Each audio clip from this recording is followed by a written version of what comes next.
Josh, you've been in every tavern in New Orleans. Yeah, everyone except Denton, and Denton is a lively place, Daniel. All right. Yeah, real lively, huh?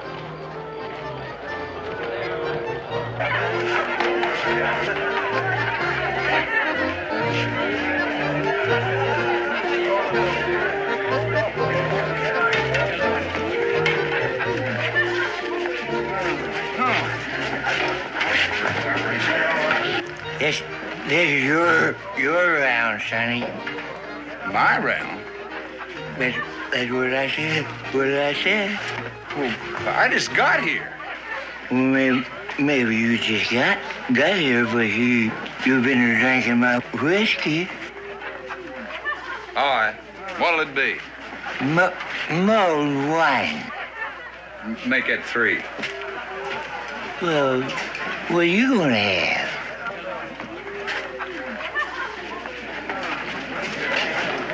Could you spare a penny for the tabernacle?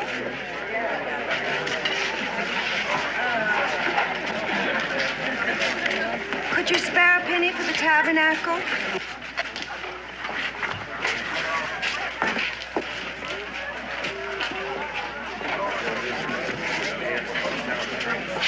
Could you spare a penny for the tabernacle, please? Could you spare... Oh, I was clumsy.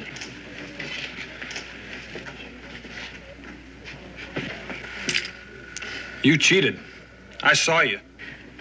You had 3 kings, I had a full house. I saw her hand you a card when she passed you the cup. You accuse Creole Jim of being in league with a Bible thumper? You sure of that, Jed? I saw what I saw.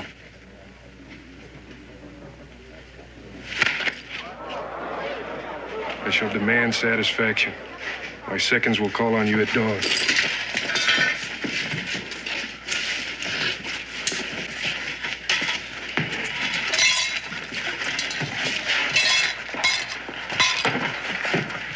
Thank you kindly. Do you mind if I see you home? Oh, I'll be fine. This is a rough section, and I'd feel a whole lot better if you'd let me see you home.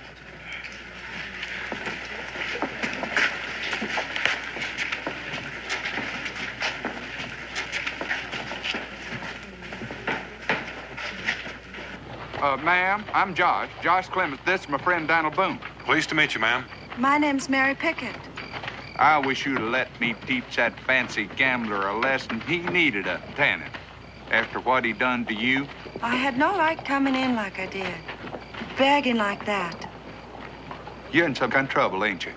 I was begging, but not for no church. It was for them. Billy, Rachel.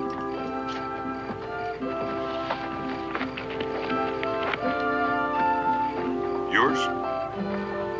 Look at 'em. 2 ragamuffins toddling after their ma when they ain't fighting street dogs for a scrap of meat left on a bone. You mean you ain't got no man to look after you? He was cut down in the flower of manhood at Bunker Hill. Fighting for glory. I'm sorry, Mr. Clements. Troubling you with my miseries. I feel downright ashamed. Well, you sure ain't got no cause to be. Now, you're a brave woman. Now, you listen to me, Mary Pickett. Yes? First off, we're gonna belly up to that feed trough, and we're gonna work our way through the biggest nose bag of victuals since Moses hit the promised land. Ain't that right, Daniel? Well, Josh, I'm afraid you're going to have to go to that promised land all by yourself, because I'd better get back to the inn. Nice meeting you, ma'am. Daniel, I'm afraid that I'm gonna need a little I'm a little bit short. Well, Josh, just remember that this is the bottom of your barrel. Well, Daniel, she's a poor widow lady with 2 hungry young'uns. Who just happened to meet a rich trapper from Kentucky. Remember, we move out at sunup.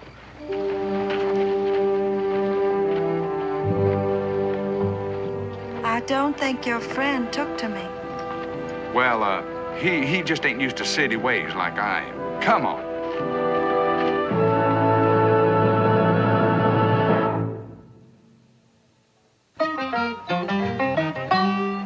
Daniel Boone was a man, yes, a big man, with an eye like an eagle and as tall as a mountain was he. Daniel Boone was a man, yes, a big man. He was brave, he was fearless, and as tough as a mighty oak tree. From the coonskin cap on the top of old Dan to the heel of his rawhide shoe, the rippin'est, roaring'est, fighting'est man the frontier ever knew. Daniel Boone was a man, yes, a big man, and he fought for America to make all Americans free. Daniel Boone.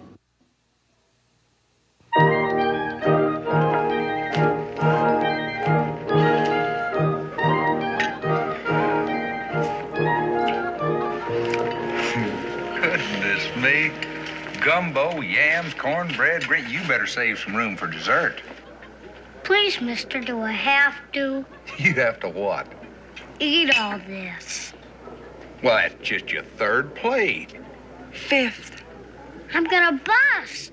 What about you, Billy? And you haven't even touched your plate. I suppose when your heart's just brimming with gladness, it's hard to... None of that. Now, well, you got a lot of things to talk over, you and me. Can it wait till I get back? Well, it's something I ain't had too much practice saying, and I want to make sure to have time for it to come out just right.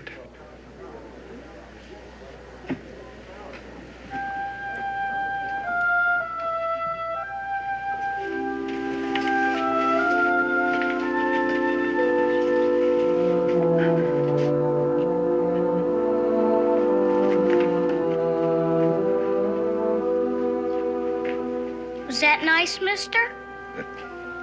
Eat your gumbo. Yeah, that was nice.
Asleep.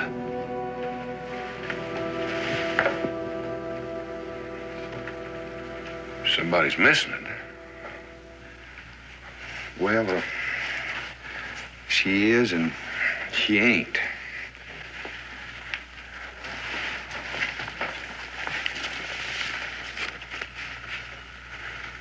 Dear Josh, except for being Billy and Rachel's mom, everything I told you is a lie. I leave you my two babies, knowing they will have a better life with you than they ever had with me. Don't try to find me. I'm already lost. God bless you, Mary Pickett. We'll find her. We always find her. Come on, Billy. Hold on just a minute. You think maybe you could wait until morning before you start to go out and look? Got a couple of comfortable beds over there.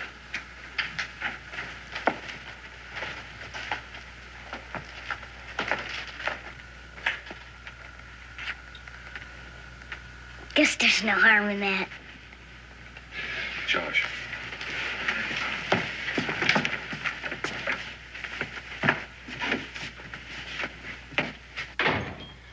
Do you think you're going to be able to find their ma that fast? No, Well, do you want to tell me what you're aiming to do?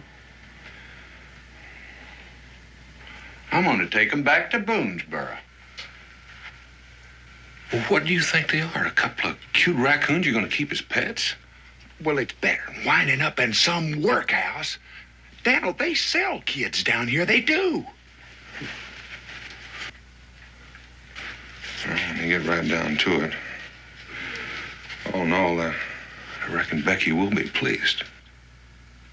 Becky ain't got nothing to do with it. I'm going to keep them. Well, Josh, it's more than just tousling their hair and feeding them. You gotta care for them, and you gotta love them, and you gotta wonder what they're thinking about in their little heads. Well, I'll sure give them more than they can get in some orphanage. I want them to have a paw, Daniel. Like you never had, Josh. I figure if a kid never had one, he might be ready.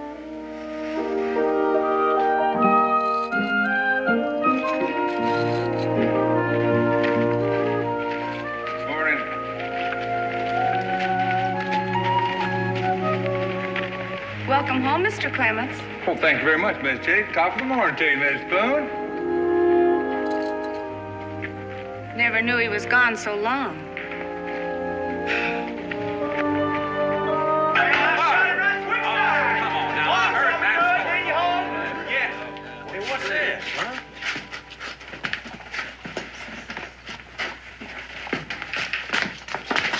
Right around back.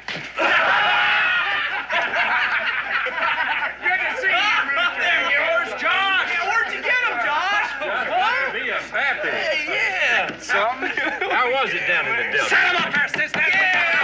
Yeah. Whoa. Cincinnati, I'm gonna need a whole wagon load of supplies. Now, I can start off with a barrel of flour. Now, just a minute. Is this gonna be cash or credit? You try and tell me something? Maybe. You're gonna take out them chicken scratchings and tote them up, ain't you? These chicken scratchings you refer to happen to come to a mighty 23 pounds, 8 shillings, threepence. Isn't that a nice warm welcome for me after me being gone all winter? Well, now, Josh, it ain't that we ain't glad to have you back, but a man with an appetite like yours, I just can't afford a steak. Howsomever, I can't deny a tankard of my best Blue Thunder, and it will be on me. I will pay for my own. I'll take one of them, too. Here. He said, I sure wish I'd have known that, Reverend. I could have saved my ma and pa. No. I gotta be going. You could have told me earlier Josh brought back 2 children. He brought back a water moccasin once Pa never told you about. There's a difference between a critter and 2 babies. Well, they're not exactly babies, Becky.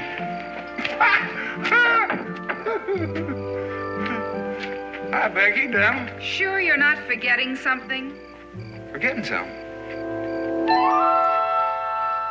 Oh, the young'uns. What do you think of them? Right now, it's what I think of you that counts, Mr. Clements. All right, Israel, wake him up. We're going to take him home with us. Now, wait a minute. They're mine. Yours? And what's your claim to them? Fatherhood? Not exactly, but I found them, and I'm going to keep them.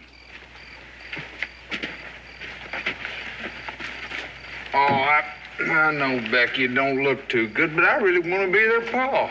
Josh Clements, confirmed bachelor? Well, now, Becky, if Josh was all fired set on living sinful, he wouldn't have brought him along now, would he? Come on, Rachel. Come on, hon.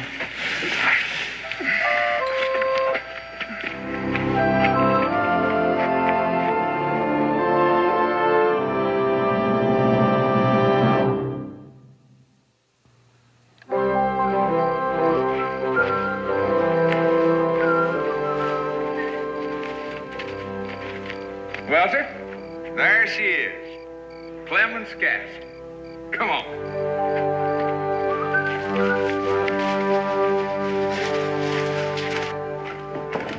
In you go.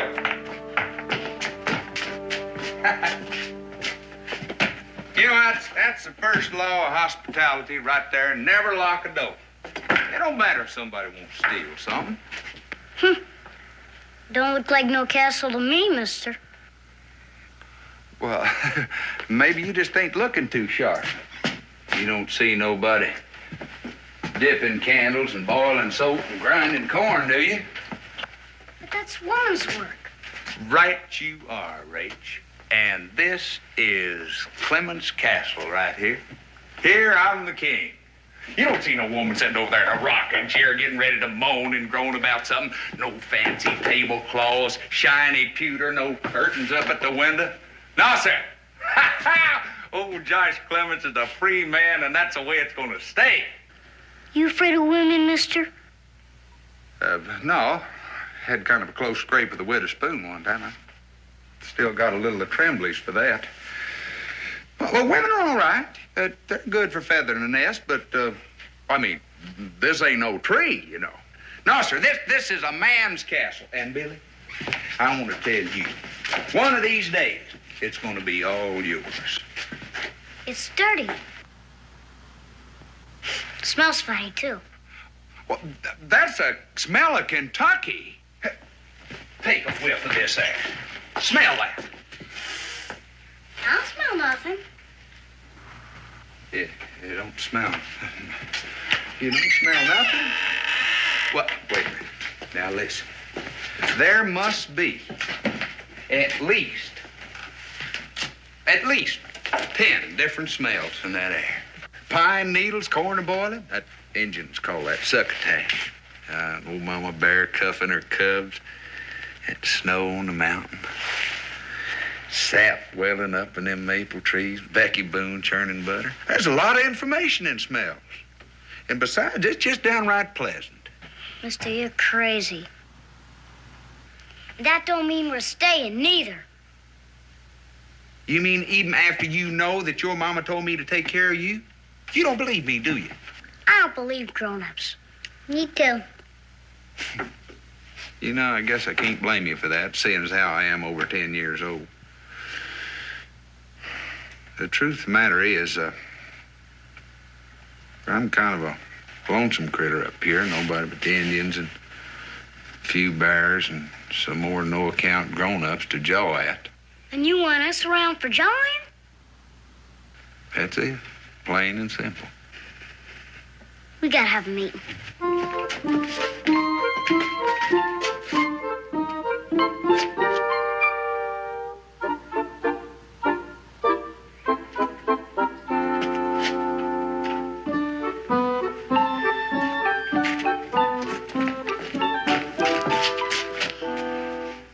Mister, we're willing, but it ain't for free. Oh, I didn't figure it was going to come cheap. All right, how much? A penny a day apiece. That's for John. All the victuals we can eat, that's to keep up our strength. We need our strength. You two drive a pretty hard bargain, you know. That ain't all, mister. How foolish of me to think that it would be. All right, what else? We want to see a real honest-to-Injun Injun rain dance. Honest-to-Injun. You got me up against a wall now. That Injun rain dance, now that ain't easy to fix, you know.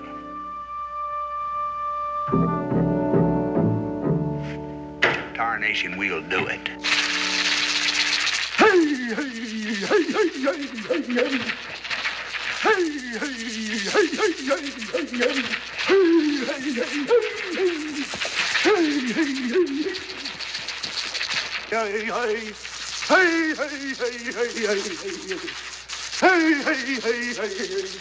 This is a real honest Indian ninja rain dance? Well, you don't think I'd run in a fake on you, do you? Sure don't look like rain. Well, I mean, that takes a whole lot of stomping. You don't get rain with just a little bit. You got to do a lot of shaking.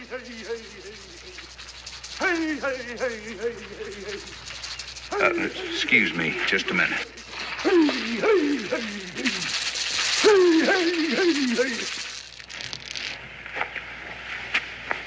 I promised them rain. Now, are you going to deliver or ain't you? You picked a heck of a day for it. Well, it so happens that this is the day that they wanted to get wet. Maybe you're doing the wrong stomp. You don't tell me how to stomp, and I don't tell you how to be a papa.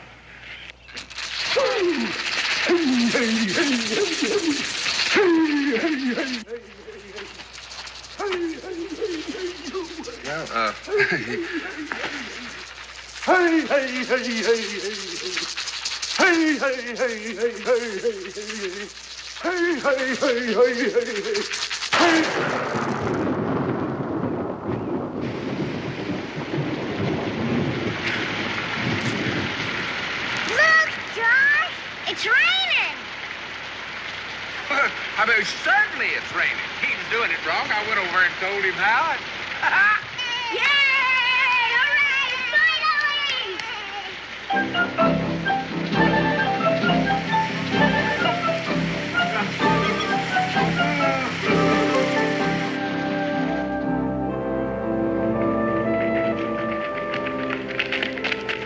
What you doing, Ezreal? Whittling. You ain't doing nothing but cutting on a stick. It's not the cutting that's important. It's what you're thinking about while you're cutting. What you thinking about? Whittling. Ain't you gonna take us into the woods? Sure. But I gotta tell you a few things before we go. First thing you gotta know about woodsmanship. Stay close to your leader. Who's that? Me, of course. Do I get to be leader once? Sure. As soon as you get to know as much as I do. When'll that be? You bring home your first bear. I suppose you really got yourself a bear. Pa's the one who actually shot him. But I'm the one who found him, told Pa where to point his musket. Gosh. The other thing you gotta know is keep your eyes open. Whenever you don't understand anything, just ask me. What's sky? Sky? Do you know or don't you? Sky's just sky. Tain't neither. Sky's where God lives and watches over things like birds and trees and orphans. And if you want to pray sometimes, he's up there listening. Thanks, Rachel. Listen, if you want to lead this expedition, just go right ahead. No. Let's go.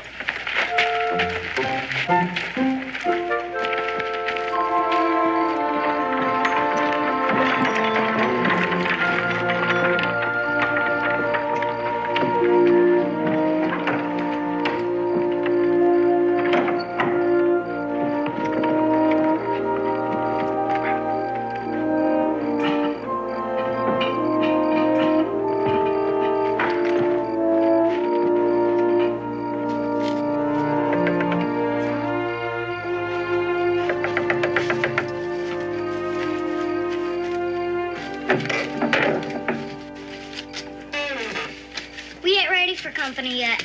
Well, we're not exactly company. We're neighbors. Can we come in? He ain't home. Well, we came to see you.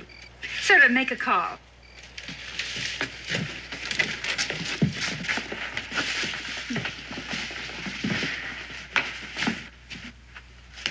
Hi, Billy.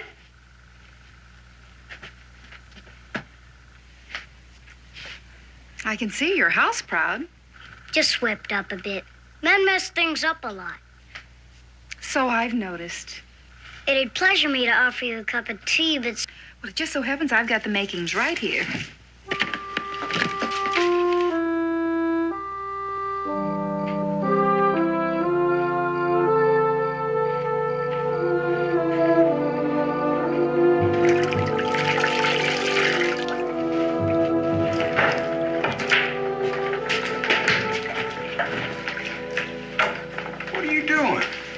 Scrubbing. I don't need one.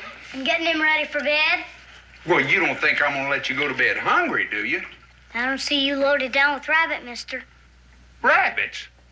Why, I saw a couple of rabbits down there, but as a scrawny, I didn't have the heart to shoot them. And besides, I got something that's a whole lot better than rabbit. Why, there's berries and nuts and sunflower roots in it. You take a bite out of that, it'd make rabbit taste like bark. You're gonna scrub the hide off of him. What in tarnation? We done ate. We had porridge and bacon and cornbread and... Shut up, Billy. All right. Who come by? The boys' room, his mom and pa. It looks to me like that folks could let you get settled in before they come over bringing yesterday's leftover food. You finish him.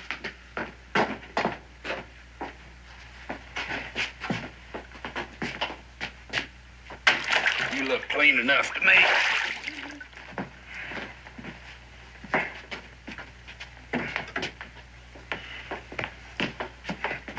Come on, Billy.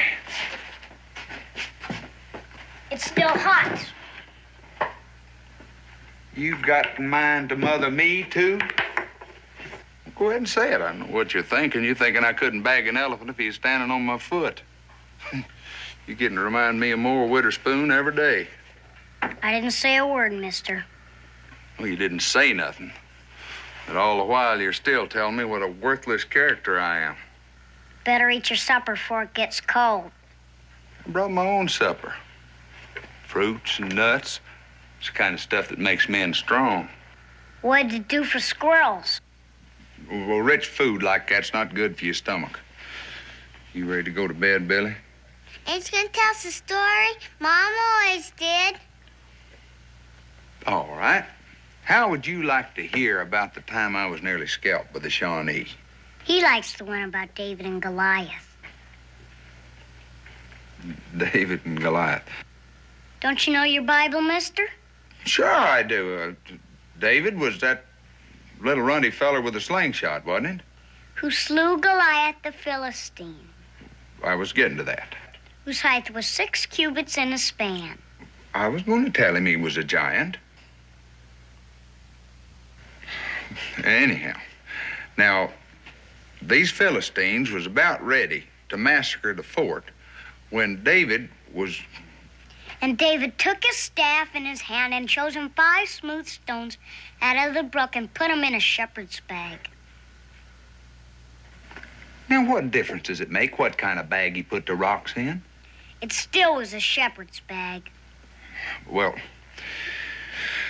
anyhow, David was about ready to bushwhack Goliath. You're supposed to say it came to pass.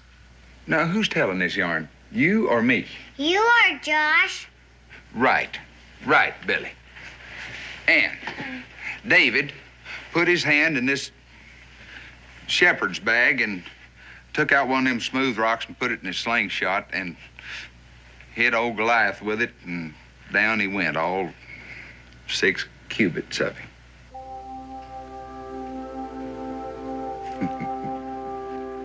He's asleep. He always falls asleep when you get to the smoking part. Come on, big man.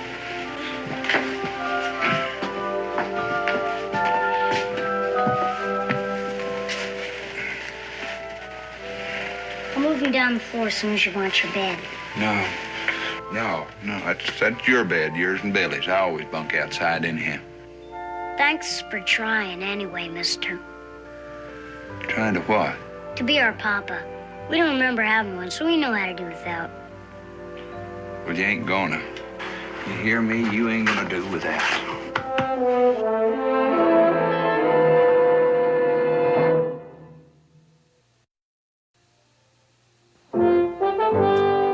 All right, what else you got? Why don't you have a sit in this rocker over here? I don't have to sit in that to know it's about ready to fall apart. You wouldn't know a good chair from kindling. Now, hold on just a minute. I didn't say I wasn't interested, did I? Sit down and try it out. Huh? Squeaks a lot.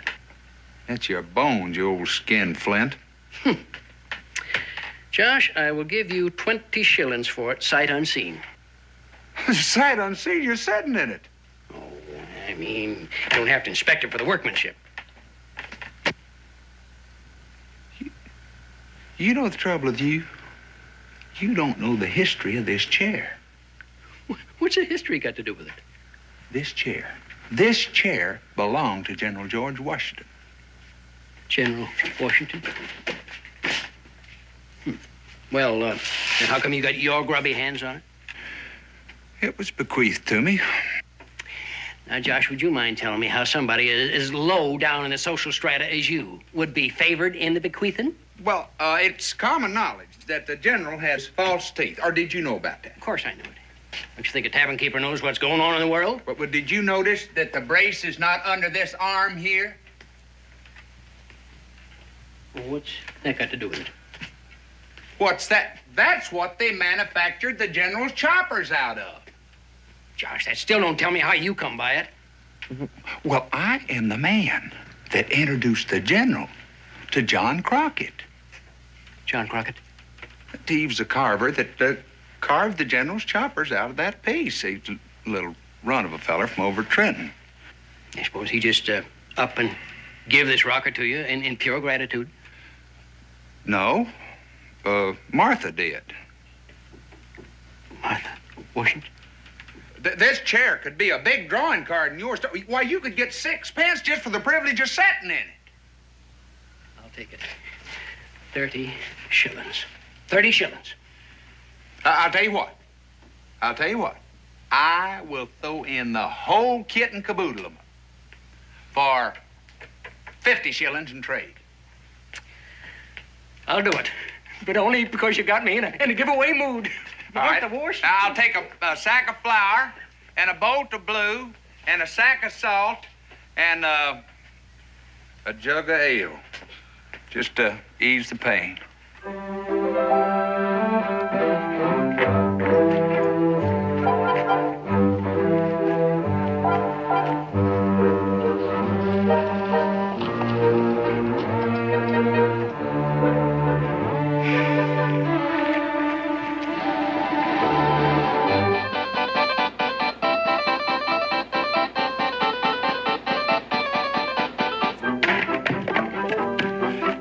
Becky. Looks like we got company. Oh, and don't tell me she's got the pastor with her. Or me looking the way I look. If I can tell anything by that strut of hers, she's not after your secret for ham hock and beans. What other lies the widow tell you about me, Daniel? Just all the things that make you look bad. Seems she doesn't think a single man is fit to raise 2 young'uns. Does she want to show me in the good book where it says you can't raise young'un unless you're... Pastor on her side. Uh-huh. Oh, I can hear her. I can hear her now. Oh, it's common knowledge what his practices are, parson. All that foul language and drinking and... Daniel, do you really think she can get them away from me? I don't know, but I figure she won't stop trying until she can. If she did, who would they go to? Well, the pastor figures they ought to be made wards of the community. Oh, I can see that. Billy and Rachel being passed around like a couple of fire buckets. I know what she wants. She wants to get hitched up with me. That's what she wants. What? You don't look like it's as crazy as I feel like it is. Well, I admit that she's kind of plain-spoken in her ways, and, well, she's a decent woman and not too bad to look at. I'm not going to sell myself for a mess of pottage. Pretty nice mess of pottage old Ezra left her with. You asking me to give up my independence? We fought a war for that, Daniel. I didn't think we fought it to keep you single. You asking me to give up coming home whenever I want to, tilting a couple Gabe and Cully? Right now, I can pick up, go to Salem, go to New Orleans whenever I want to without asking anybody. I'm free, Daniel, free. Well, I figured you were willing to give some of that up when you brought those 2 tykes home with you. Or were you? Oh, I'll admit this time Rachel can tongue lash you. It seems like she's grown sour. But when I look at them, I feel like butter on a stack of hoe cakes. You're saying you want to keep them? I'm their pappy, ain't I? Well, that may be, but the widow says that they're missing somebody. I never thought I'd have to get hitched to keep Rachel and Billy.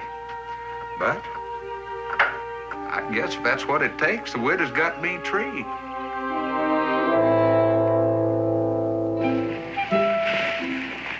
You didn't tell me much about New Orleans, Mr. Clemens. Well, the way I see it, it's a city that's dark with temptation and sin, Mrs. Boone. You were gone all winter. It must have been a struggle for you, Mr. Clemens. I fought it every step of the way. And it made it a whole lot easier knowing what I had to come home to. What was it you had to come home to, Mr. Clemens? Kentucky Spring, Mrs. Boone. Ah, nothing like it. Oh, is that a fact, Mr. Clemens? Creeks gushing, birds singing, buds popping, and you're the loveliest one around, Abigail. Are you trying to turn my head, Mr. Clemens? I sure am. I ain't more my son to go to meeting duds to prove it to you.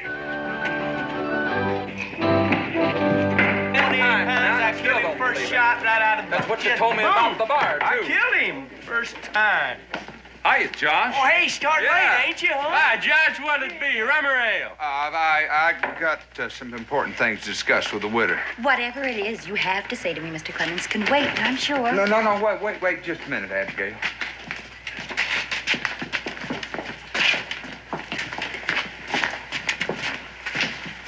Seems to me that men would have more important things to do than sit around at a tavern drinking beer.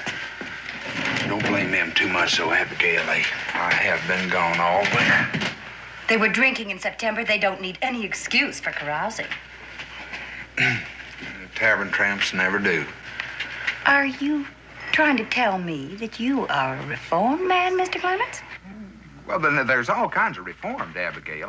Now, I allows how I take a swaller now and then, but just to keep the news spread around, you understand, and wet my whistle a little bit. When you travel as much as I do, why, folks kind of expect you to keep them informed, you know, about what's going on here and there. For instance, did you know that in New Orleans, the women of high fashion have got skirts so high that they're showing a scandalous amount of their ankle? I am not interested in high fashion, Mr. Clemens. I thought you'd be shocked, Abigail.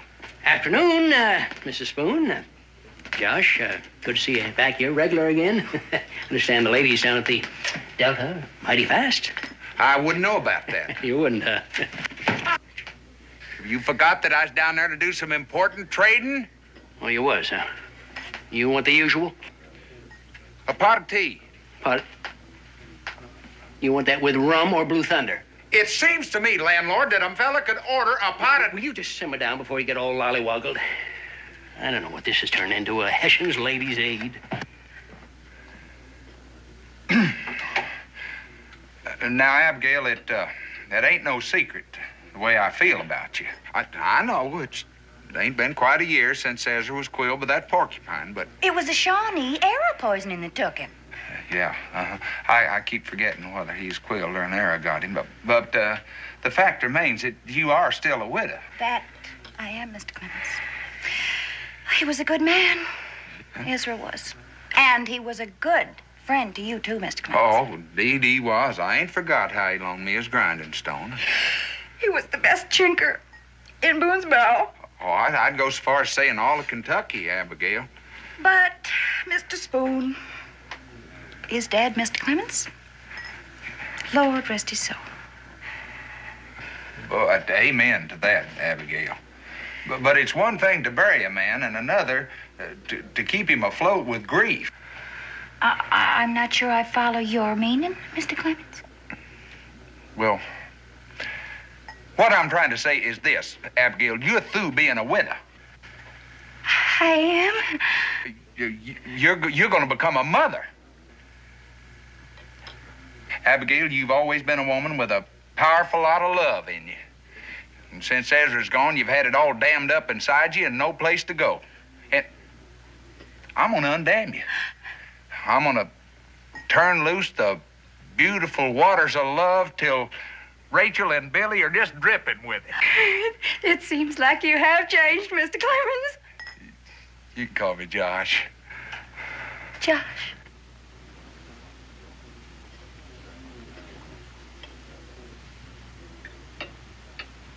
It's almost like Ezra never left.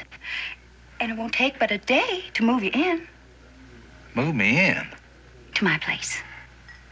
And it won't take more than a rip and a stitch to fit you, neither. Ezra's clothes are all stashed neat and pressed just like they was the day he went, including his razor strop. Ain't that grand? What day would you like to set for the wedding, Josh?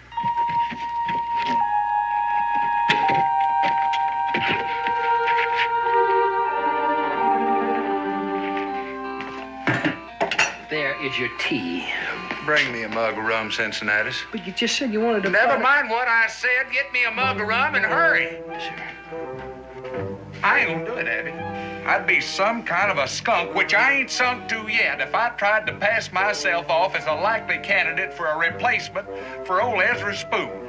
Here's your rum. Now, is that any way for a natural-born mother to act?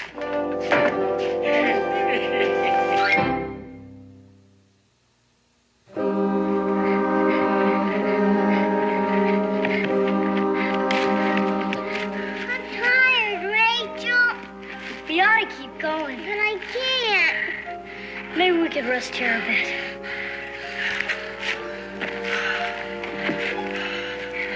I wish Ezra was here. Well, he ain't. Seems like you took to him mighty fast. At least if he was here, we wouldn't be lost. Who says we're lost? You ever been lost with me before? Maybe you know your way around streets, but this is different. I can still take care of you, streets or no streets. You're mad because Ezra's smarter than you. I ain't not. You are too. I didn't mean that. And why does it hurt? My hand just slipped. You're mean, Rachel. Go ahead, call me names. I had it coming. Then hit me if you want. Real hard? Hard as you want.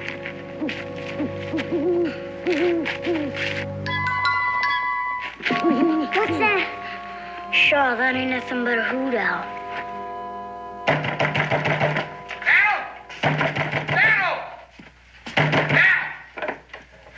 Have you seen Rachel and Billy? Not since this morning. They've done it. They've up and run off. Run off? Well, now, hold on, Josh. Have you got any hard reason for thinking that? Yeah, Rachel. She just never did take to me. Oh, Josh. Now, did you look at the compound? You know how kids like to... I think he's right. I didn't think much of it when she was asking me, but she kept on wanting to know the quickest way to the high road. Well, what'd you tell her? Through Shawnee country. I didn't think that Oh, it ain't your fault. It's my fault, Israel. We'll find him. Well, can I go with him? I know how to talk to him. All right, son. 2 hours head of start, me join of that willing. It's almost dark. You can't have gone very far. I did hear him say these flower roots were good eating.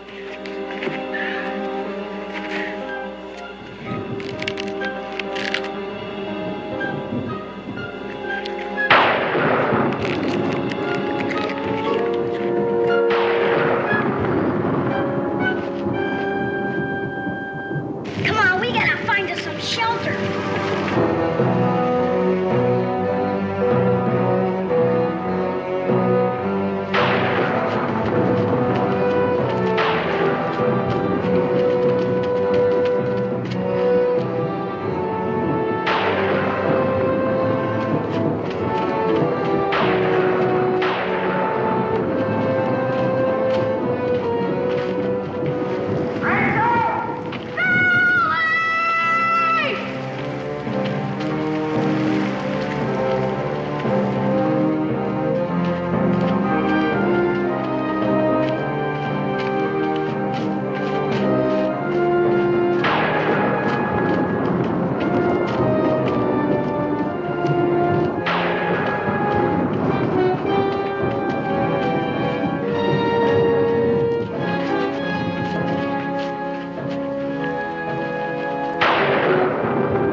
Rachel could always see right through me. That was the job he ain't got. My pants are here, that's the thing. stop beating yourself, Josh. I've been wearing with you. Hurry, keep moving. The other boys are going to see my honey. So what? Let's practice while it's fun. Even I didn't know it. What's the use of running away if you don't expect to be found? Rachel! Hey. Billy! Hey. What is it? Looks like they had some supper. I knew it. When you're hungry, you got to stick close to the creek, and that's just what she done. Come on.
Feel better, hon? Where's Billy? I gotta look after him. No, it's you that needs looking after this time, Rachel. You saying I'm sick? Well, you got yourself a pretty good chill. I ain't never been sick a day in my life. Now you tell me where. You look funny in that. Israel said you done real good in the woods. You think I wouldn't? Come here. Get over there, big man. There. He gets scared if I ain't around. Me too. You, mister? Yeah, real scared. Scared enough to want to marry up with that lady? The widow's spoon? Is that the reason you run off? We didn't want you to marry up just because of Billy and me. Now, don't you think I got enough trouble with one woman around the house? Never knew it felt so good to be sick. You've been too busy being a mama. I don't want to be a mom anymore. Just your little girl.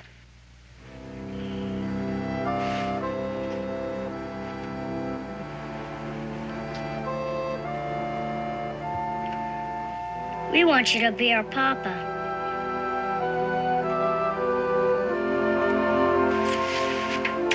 Good night, Papa.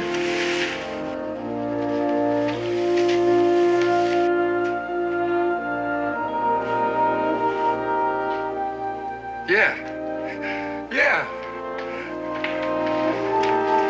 Did you hear what she called me? She called me Pop. Well, what else would you call someone who's keeping a family together? Uh-huh.